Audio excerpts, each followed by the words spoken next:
여기서 문제는 적자인 상태에서 세금이 나올 수 있는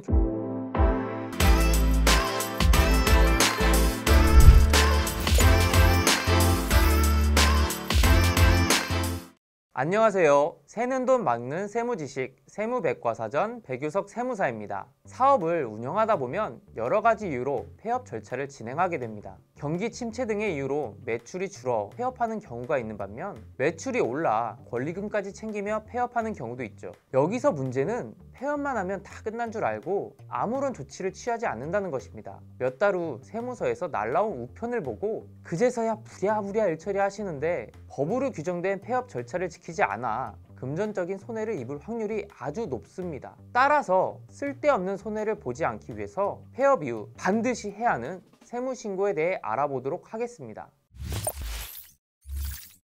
일단 폐업 후 세무신고는 크게 두 가지로 나눌 수 있습니다. 바로 부가가치세 신고와 종합소득세 신고입니다. 먼저 부가가치세부터 설명해 드릴게요. 부가세 폐업 확정 신고는 폐업하는 달에 바로 다음 달 25일까지 해야 합니다. 예를 들어 6월 말에 폐업했다면 7월 25일까지는 신고를 반드시 해야 한다는 말이죠. 이때 주의할 점 하나, 바로 잔존재화에 대한 부가세 신고. 쉽게 말해 남아있는 재고에 대해서도 부가세 신고를 해야 한다는 겁니다. 부가가치세법 10조 6항을 보면 사업자가 폐업할 때 자기 생산, 취득 재화 중 남아있는 재화는 자기에게 공급하는 것으로 봅니다. 제8조 1항 단서에 따라 사업 개시 이전에 사업자 등록을 신청한 자가 사실상 사업을 시작하지 아니하게 되는 경우에도 또한 같다라고 명시하고 있습니다. 이건 특히 폐업 예정인 도소매 사업주께서 자주 놓치곤 하거든요. 만약 시가로 개당 10,000원인 재고가 10개 남았다면 폐업일까지의 매출과 함께 재고의 가격 즉 10만원에 해당하는 부가세를 더하여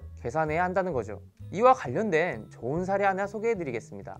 제가 맡고 있던 개인 사업자 한 분이 폐업을 하면서 부가세 신고를 했었는데 세무서에서 이렇게 연락이 왔습니다. 장부를 보니까 재고가 있네요. 부가세 신고하세요. 그래서 제가 이건 법인 전환 때문에 폐업한 겁니다. 재고는 법인 장부에 그대로 있으니 확인해 보시기 바랍니다.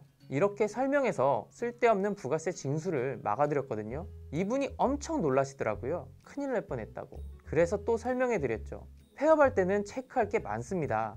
예를 들어 잔존재화가 있다면 부가세가 징수되는데 이게 건축물은 10년, 그 외 감가상각이 되는 자산들은 2년이 지나지 않았다면 다 잔존재화로 간주되거든요. 이런 것까지 다 꼼꼼하게 챙겨야 새는 돈 막을 수 있습니다 라고 말이죠. 자, 다음으로 이제 종합소득세에 대해 설명해 드리려고 하는데요. 23년 6월 말에 폐업했다고 가정을 해보면 24년 5월이 되어야 종합소득세 신고를 할 수 있습니다. 거의 1년이 지난 후에 신고를 해야 해서 깜빡 놓치게 되는 경우가 많죠. 이렇게 신고를 놓치게 되면 추계신고라는 임의적인 계산 방식으로 세금을 부과시킵니다. 적자인 상태에서 폐업했다 할지라도 세금이 나올 수 있는 계산 방식인 거죠. 가산세도 추가되고 세금 혜택도 적용이 안 되기 때문에 훨씬 많은 세금을 낼 수 있습니다. 작년에도 5월 신고 기한을 놓치고 오신 분이 있었는데 그때 납세자분이 더 줄일 수 없을까요? 라고 물으시더라고요. 가산세도 있고 안타깝게도 기장세액공제나 중소기업 특별세액 감면 같은 세금 혜택이 신고기한이 지나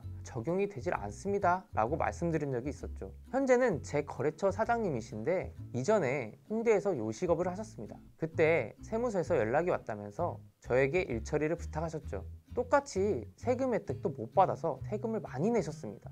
그 이후 대전으로 이사 가고 사업토도 옮기셨는데 또 신고를 놓치셨다면서 전화가 왔습니다. 그 이후에는 그냥 맡아서 신고를 해달라고 하셨죠. 두 번째 신고 때는 제가 궁금해서 사장님께 물어보았습니다. 그때 저에게 연락 주시면 신고해드리겠다 했는데 왜 안 하셨어요? 라고 말씀드렸는데 그때 하시던 말씀이 그거 생각할 여유도 없이 바쁘셨다는 답변이었습니다. 아, 너무 바쁘시면 기억을 못 하시겠구나 라는 생각이 들어 그때부터 폐업한 대표님께는 제가 따로 연락드리게 되었습니다. 이렇듯 그때 당시에는 알고 있다고는 하지만 시간이 지나면 머리에서 잊혀지는 게 당연하긴 한데 세금 신고 일정이 잊혀지면 내 통장의 잔고도 잃게 되니 기억을 꼭 붙들어야 합니다. 이 두 가지 세금 신고 이외에도 인허가증 반납, 퇴직금 지급 여부, 인건비에 대한 지급 명세서 제출과 같은 신고 의무도 있으니 폐업 이전에 이러한 절차에 대해 다시 한번 파악하고 진행했으면 합니다. 지금까지 세무백과사전 백유석 세무사였습니다.